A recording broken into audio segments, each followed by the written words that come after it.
start off truly by telling you that I bring greetings today to you from Etowah, from Bridgeport, from Tunnel Hill, from Barnell, from Trenton, maybe this one, how about from Athens? But guess what? Not Athens, Georgia. And Charleston, but not Charleston, South Carolina, right? You know, if I were to say that, if I were to take a trip to China and say that this was the Charleston region, they wouldn't know where we were talking about. So today I introduce you to the Greater Chattanooga Tri-State region. In that region, this is a place that's been building on its brand for generations. It's also a place that's been dependent on its neighbors long before it started building on a brand. Just ask the Tennessee River. Just ask Lookout Mountain that actually begins in Tennessee, goes through Georgia, and all the way down into Alabama. We share watershed. Just ask the people that work there more recently. And in fact, back to the watershed in the outdoors, just ask Outdoor Magazine, who named us the greatest city ever, which is funny because they update it every year, right? And it's a different city every year, but we'll claim it for 1 year for Chattanooga. And when you open the magazine and you see the stories, it's all places that aren't in Chattanooga. It's all of our neighbors. It's all of the great communities that surround us. It's all of the things that as much as other communities depend on that city depends on them as well. It's also a place that sits on a river and borders 2 other states. And you know, because we are just now grasping this concept of regional thinking, I can now say it is a place that has 16 counties, 79 municipalities, and for all of my political-minded folks, which are pretty much all of you here today, that puts me at 95 mayors for our region, counting the county mayors and the municipal mayors. So 79, 95, and 1 million people, which has begun to change the conversation about a mid-sized metropolitan area. But it's also a place with a workforce that doesn't care if the job lands in another county. It's also a place where the residents don't care if they have to travel across the state line to go down to Cloudland Canyon and do some amazing hiking and experience caving like never before. It's a place where, as we sat down with people across this region, we would ask them what they considered home. And through, they would claim places that didn't belong to their town as something that they called home. That is a place where political leaders are still hesitant to partner for fear of what their constituents might think or the other powers that be might think. I completely empathize with the dynamics that we face when we begin to tackle these regional conversations. I've lived through the awkwardness. It's a place that we are barely endeavoring to charter because it's unknown waters. But you know what? If we don't do it, we're cut in half, right? So here we are, and when you look at the city of Chattanooga, which is the metropolitan area, and here we are in the metropolitan area of Memphis, and in our case, when you look at the state of Tennessee, you say, well, you've got Nashville, but all of their surrounding counties are from one state. So they don't have these kinds of challenges with these conversations like we do. When we are cut at a state line, it cuts our capabilities in half, in essence. And so it gives us a reason to boldly step out there and start the conversation, much like you all. And I find it just as exciting to be able to sit here with you and know that the region I described with the tri-state is so similar. I mean, we're in the same geographic area per se with the 3-state challenge that we're having. So I celebrate with you for being here today. I celebrate with you for all the progress that you've done to get to where you are. I understand the fears and the hesitancies. And I have to say this, progress happens at the speed of trust. It is so important to remember that. So when we endeavored to make progress, many people out there wanted to know why things weren't happening as quickly as they'd like. Because I will say it again, progress happens at the speed of trust. So here is how our story began. And I promise you I'm going to weave in transportation into this. And we'll start with this. In 2008, Volkswagen announced that it was going to be moving into Chattanooga. And at the time, we had all been kind of doing our own thing and minding our own business and, celebrating our success within our county or our city. And then here comes Volkswagen. So Volkswagen landed in 2008, the announcement was made, all the efforts went into that, and suddenly our leaders started kind of thinking, okay, but wait a minute. We need to get some lessons learned from other communities. And so the Chattanooga Chamber of Commerce organized an intercity visit trip to Greenville, South Carolina. And on that trip, they sat down with them because they had a German auto manufacturing plant also in their backyard. So foreign investment, they had BMW. So what can we learn from you all about a foreign auto manufacturer coming into your town, in your backyard? And they said, well, first and foremost, you have the whole ripple effect, right? So as soon as you have an auto manufacturing company come in, you're going to have the tier 1 suppliers, the tier 2 suppliers. They're all going to want to be close. So you're going to have growth that begins to take off. But truly the most important thing that you don't want to do is you don't want to not have a form of communication with your next door neighbors. And they had to work extra hard to kind of play catch up after they experienced growth that hit them, and they didn't have a relationship with their mayor. They didn't have a Mid-South Mayor's Council like you all have. They didn't have a way to have conversations, and they walked away introducing our region to the concept of think and plan regionally. So they came back from that trip and they said, how are we going to tackle this one? Because it had never, ever been done. And so they spent 2 years trying to grapple with that. And in that 2-year time period, they went for the HUD Sustainability Grant. Not once, but twice. And each time, they were denied. But we all see that as our biggest blessing. Because what happened is all of these partners started sitting together. We had the development district. We had chambers of commerces from all the differing states. We had a very strong support from the philanthropic community that sat at the table and helped to come to where we were.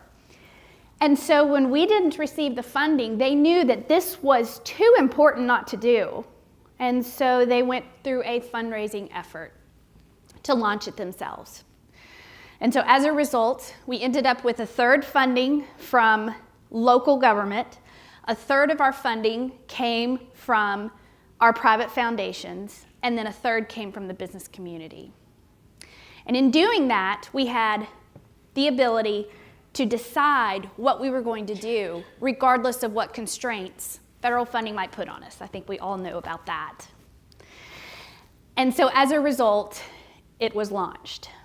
And as a result, people had skin in the game, and they all were equal partners at the table, which, again, can be kind of scary because you don't have a leader that's out there, but instead you had a whole group of leadership that was out there.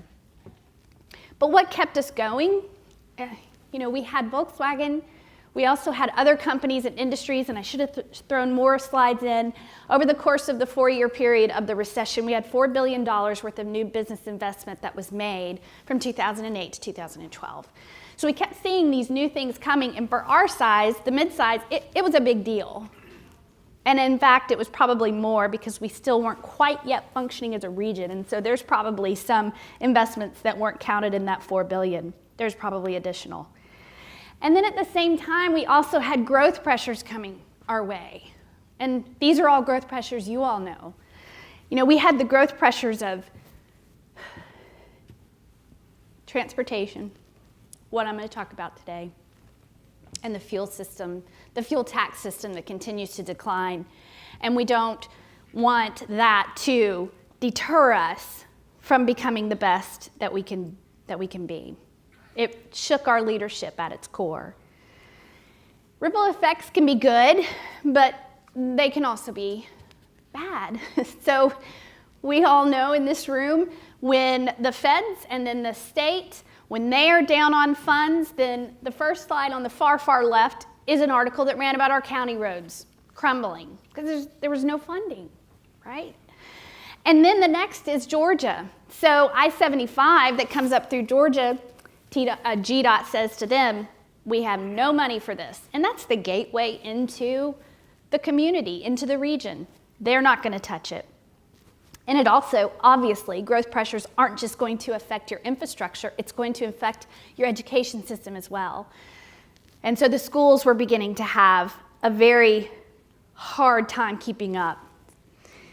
This is my own definition of unfunded mandates.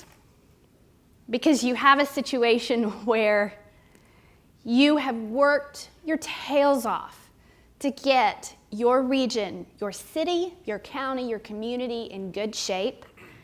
And then what's happened? Now you can't get the support you need for the infrastructure to keep pace. So you have an unfunded mandate to keep your infrastructure up because that's what the public wants and needs. I'm going to tell you about a case where we know that we were told we're running out of money, right? The state is saying we have no money. Does running out of money hurt us? Absolutely. Here's an example of an 1891 bridge. That was the first non-military bridge that went over the Tennessee River.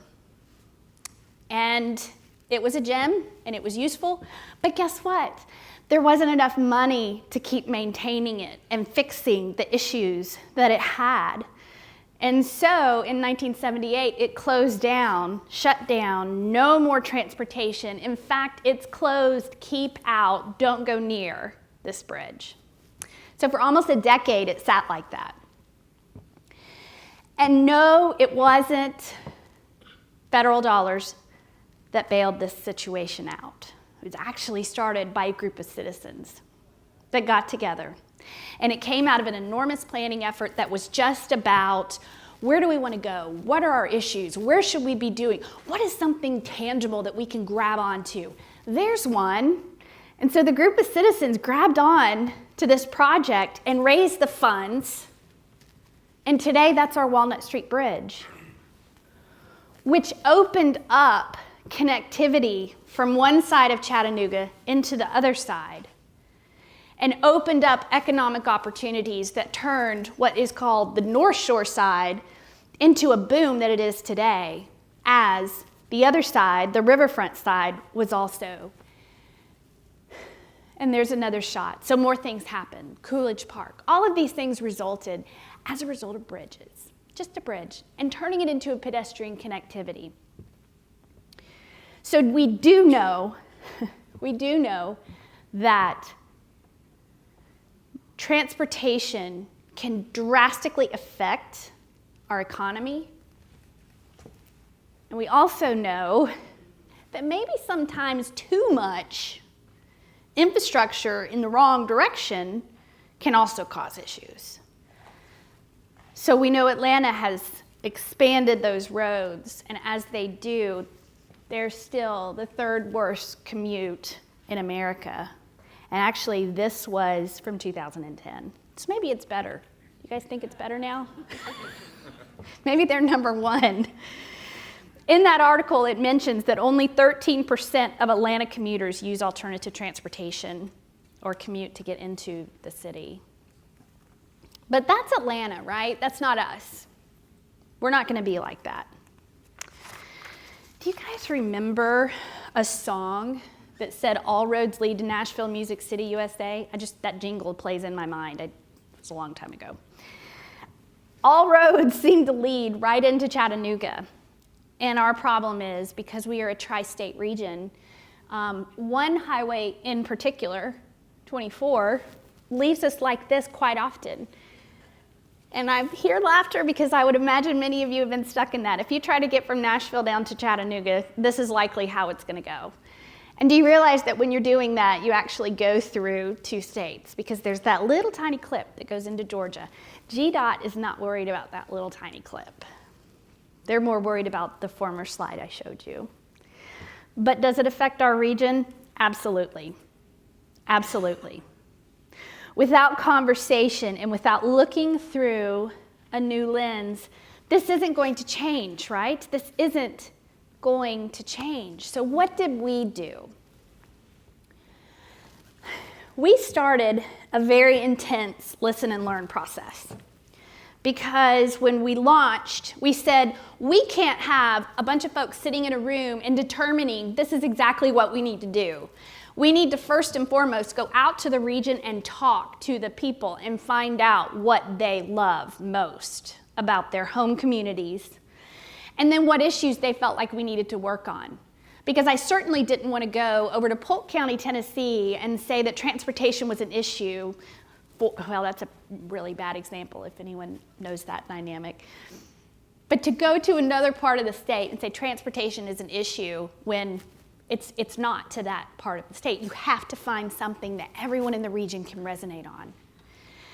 And so we discovered everyone in the region was all talking like you, like the few I heard who do know about that I-24 issue. They all knew about the bottleneck. They knew about the issues they had getting over the ridge cut. Transportation rose to the surface of challenges, just like outdoor preservation rose to the top of values.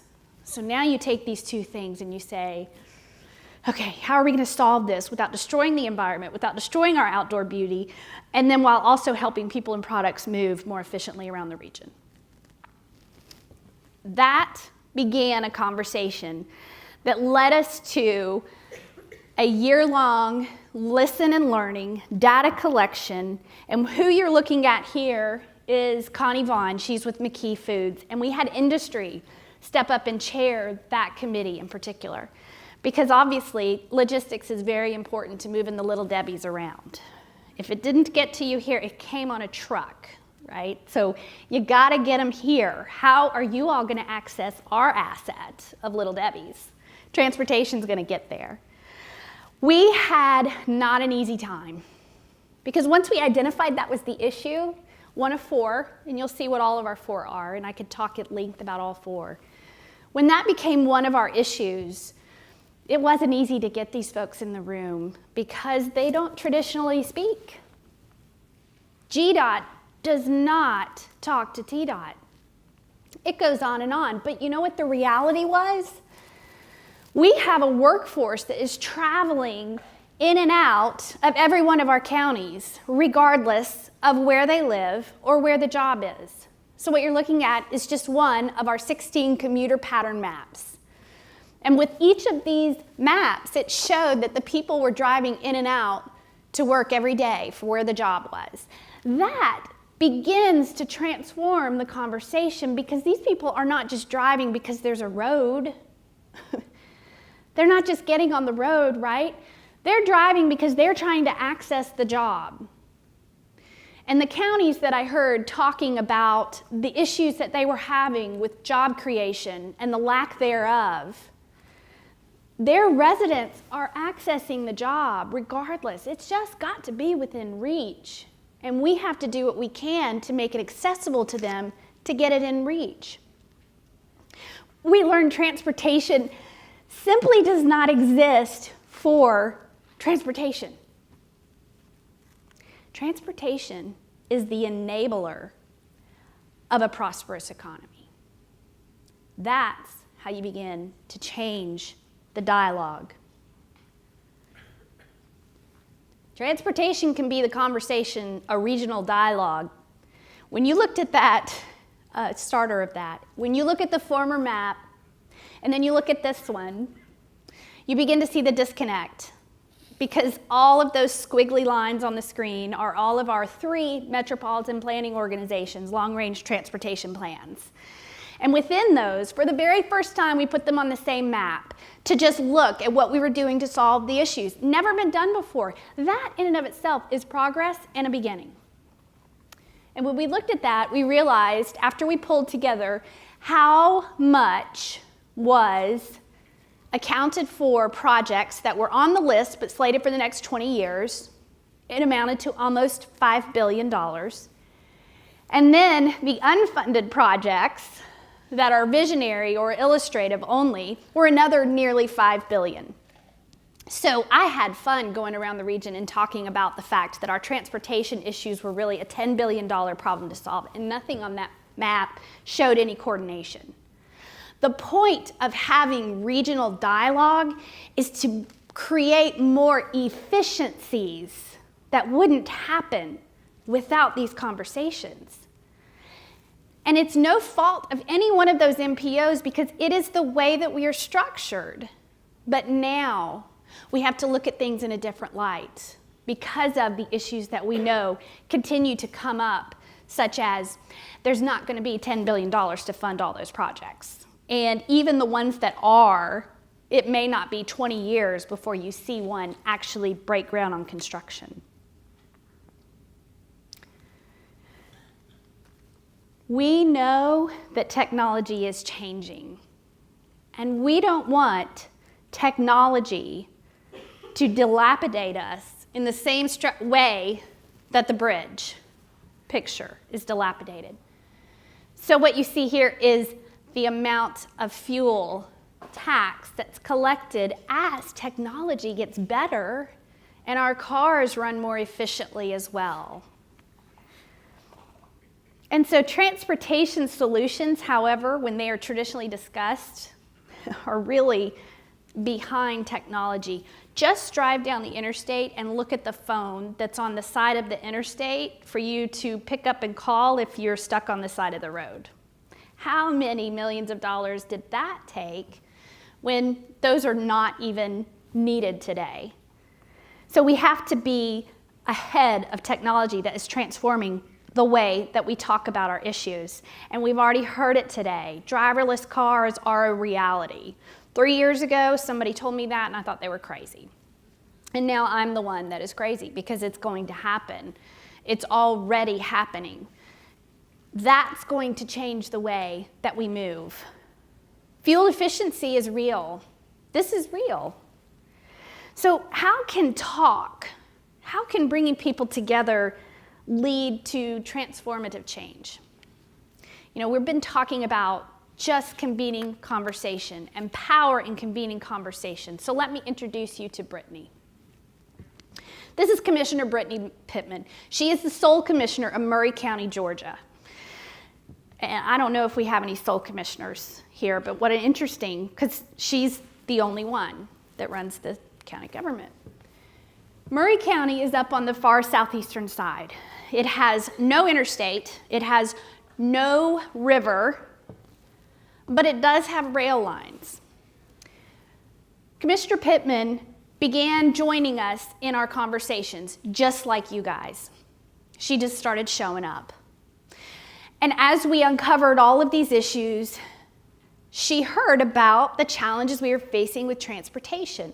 One of which is, this may be a surprise or not, but the Chattanooga metropolitan area has the highest volume of freight that travels simply through it, but doesn't start or stop there, of any metro in the country.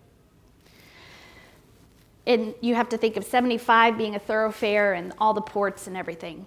But that was a big deal, and it's only going to get worse. She hears these conversations and she starts looking at solutions back in Murray County, which is a very kind of a high poverty county. It's also cut in half by a national forest, and so she's only got half of her county to work with. And so she began showing up, and she began dreaming up an idea. And in the short amount of time that she was involved with our initiative, she began to come up with this idea of a multimodal port on her rail line. And we ended up, as a result of this conversation, here is Thrive at the table with Dalton Chamber of Commerce in Georgia, going to Washington, D.C. to talk about issues facing Dalton, and they bring Brittany as well. And before we know it, we are sitting in front of USDOT and White House Chief of Staffs and different folks to tell them about our issues. And we're talking about this port, which only relates to her, but we're talking about how it's going to help solve our problems in the entire region as well. And it's going to be an economic driver. And so as a result of showing up, as a result of going into these conversations in a different way, there we go. Governor Deal, just a year ago, announced that that port is coming to Murray County. $24 million port, $13 million was put in by CSX. The rest was raised in different sources. They didn't even need to get the Tiger grant through the feds for that project, because they were able to leverage other sources. $24 million, it's going to be up and running in 3 years. It's going to have the potential for 100,000 carts of trailers. Containers, thank you. It's going to have 100,000 containers that are pulled off with that in the next 10 years. And so she brought this opportunity to her county as a result of simply sitting at the table, and it was a $24 million investment. When we are talking in our conversations with transportation about some solutions that are $75 million at the lowest that may not be seen for another 20 to 30 years. Everyone in our regions deserve access to the assets. Everyone deserves access to the jobs. Everyone deserves access to school and education opportunities. Everyone deserves access to the outdoors and the beauty that surrounds us. And when we limit ourselves by not looking at it from a tri-state regional perspective, we are disservicing our citizens and our folks that live and choose to live here and love it and make this their home by not boldly going on to that conversation. If we don't, we will end up with more problems than we can solve. Just ask my $10 billion issue that doesn't seem to be getting any better. So let me tell you about an elderly woman. I'm going to give you 2 short stories before I close. There was a woman who was coming out of Aldi's. Do you guys have Aldi's here? Yeah. And she's on a walker. And this gentleman, his name was Craig, walked up to her and he said, "Can I help carry your groceries to your car?" And she said, "I don't have a car. I took the bus here." And he said, "Okay." And as he started to engage in conversation with her, it took her 2 hours to get to the Aldi's. And if it was by car, it would have been about less than a 10-minute drive. And not only that, but when she got off at the bus stop, she had to walk another mile to get to the grocery store. And all this woman wanted to do was find the Aldi's, which has the really good deals on groceries. And it took her 2 hours one way with a walker and a mile walk, so a 2-mile walk, just to access that asset. But we spend so much time talking about widening the interstates instead of thinking about how are we going to improve the people of our region so that they can access the things. The other story is about a man named Bernie who runs or is a manager at a company up in McMinn County. And in McMinn County, which is where Athens, Tennessee is up the road, but he has 50 people from Chattanooga that he has working for him. And he called us up and he said, "I need some help because a church bus that we've been loaned and transporting people back and forth is not it's no longer able to be used. How can we get these people to the job? And so the Hope for Inner City was involved, and they couldn't find a way to get these people to the job up in McMinn County because of the fact that we don't traditionally talk about transporting people across jurisdictions. And so when we have industry that needs the workforce, what can we do to make that easier? And when we have federal dollars that are dwindling, what can we do to make it easier to spend the limited money that we have to make transformational things happen in our transportation? This is our vision. It is the way that we are transforming. We are looking at how people and products need to travel around the region quickly and easily, because regardless of where they are, it just needs to be within reach. And how are we going to do that? And that brings in industry, because we got to move our products around. Imagine if you couldn't, you all would not have FedEx if you couldn't move the products around. You got to move the products around, and then you got to move the people around. And these are the way that we can talk about solving our problems. Transportation is complicated, and it's expensive. But we can't keep doing what we're doing and expect things to stay the same or get better. It's very close to the definition of insanity. We have to look with a different lens. So here's some ways. Engage each other. Right now, you can look this up. There's a Dynamo Accelerator going on in Chattanooga region, and they are just making this an entrepreneurial pitch for those folks out in the community that are entrepreneurial minded, and if they can come up with a technological solution to transportation issues, they're going to win some funding that they can start the business and start that going. That's really cool, because the people are the ones that have the solutions, just like Brittany had a solution. Have skin in the game. And this one was tough, but I gotta say it. If we had not received dollars from our private foundations, from our private business, there wouldn't be people that cared. They needed to be there to help move this along. Show up. I have sat in front of folks who will say, I do not see how this is going to help me at all because Volkswagen has done nothing for my county.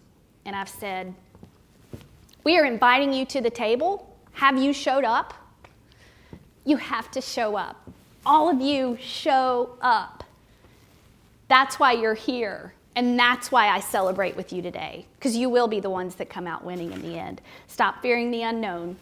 We have to do something big and bold, and I want you all to do something big and bold so that you can come to Chattanooga and help inspire my folks to do something big and bold in a tri-state region just like they're in. So thank you for your time, and I open up for any questions you might have.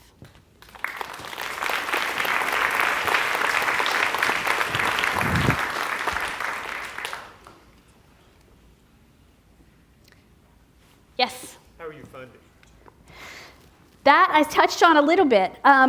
We have, and I'll just for the sake of, for the 3-year planning initiative that we embarked on for a tri-state region of 16 counties, we were funded by, we had 4 area foundations that stepped up and put funding in and put $1 million in.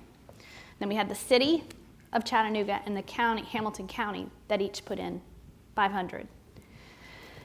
And they did that because this was before the other counties really kind of knew what was going on, so they wanted to be a catalyst. And then the other third came from private business. And then we didn't actually have the full funding until we launched. And then after we launched, it was really, I don't want to say easy, nothing's easy, but it made it easier to stand before the different counties, and we ended up with all 16 counties having funding, whether it be from Lodge Manufacturing representing Marion County, or it was Whitfield County government in Dalton. We wanted all 16 counties represented. So that's how we're funded, and we will just continue to function in that way because those folks want to see us keep moving forward. Any other questions? Got one. Yes. You touched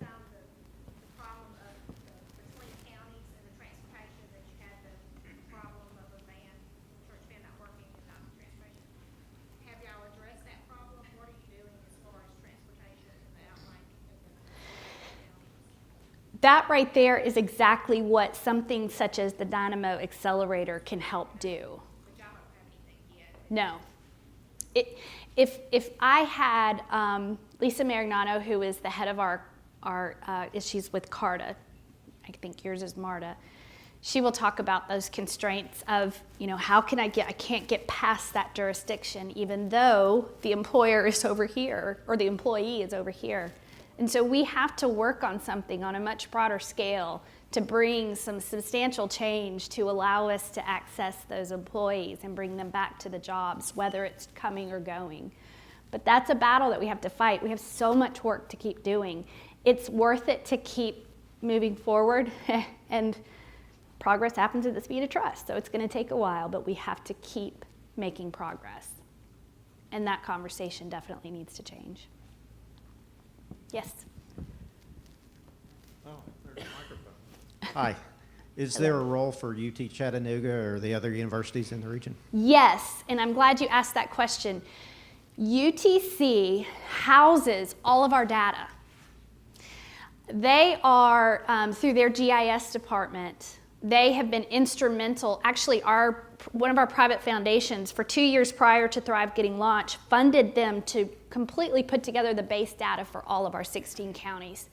And so we have this very robust database, and the mapping is incredible, but it's all housed at UTC. And so we now use what's called the Envision Tomorrow software tool, and UTC is the one that houses it, is trained on it. And so they're able to engage students in this process, and then they're able to work with us and then to work with all of the communities and to be a regional leader. We have 11 or 12 colleges and universities in the region, and that's on our education initiative. We've been bringing them together to start talking about ways to get the students access to the degrees, and what can we do when you have to transfer from Alabama over to Georgia up to Tennessee, and what can we do to make this easier? And so those are some very good discussions that are happening by the higher ed folks. And so having them sit down with their peers and figure some of these things out is exactly what we want to do. We want to be a catalyst for the conversation. And that's how we're engaging them in one of many ways. Yes, in the back.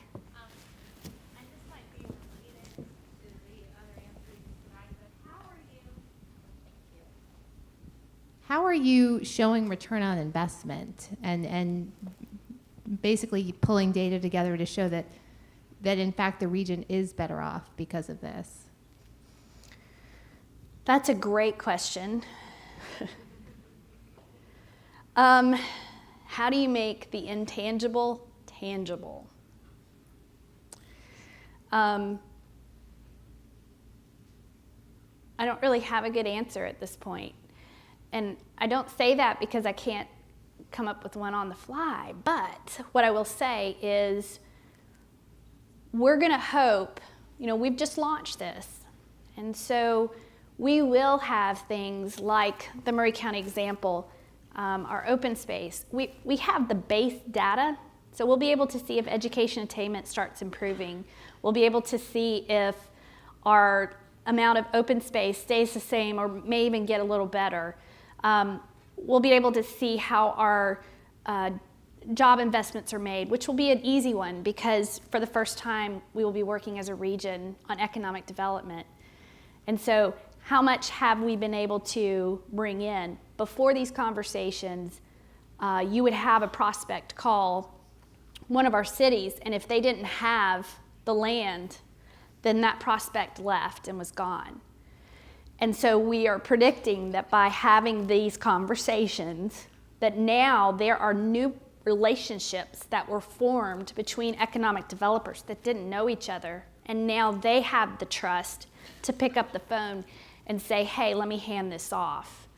And that's becoming more formalized and is going to be a much bigger deal, and so we'll be able to track that. So I would imagine that that kind of investment is going to continue growing, and we can track that too.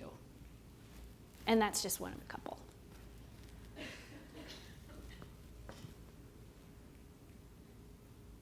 That base data that UTC has is going to be very, very helpful to be able to see that. we already have an updated base layer for the 16 counties on just the population growth, and I'm anxious to see how that looks.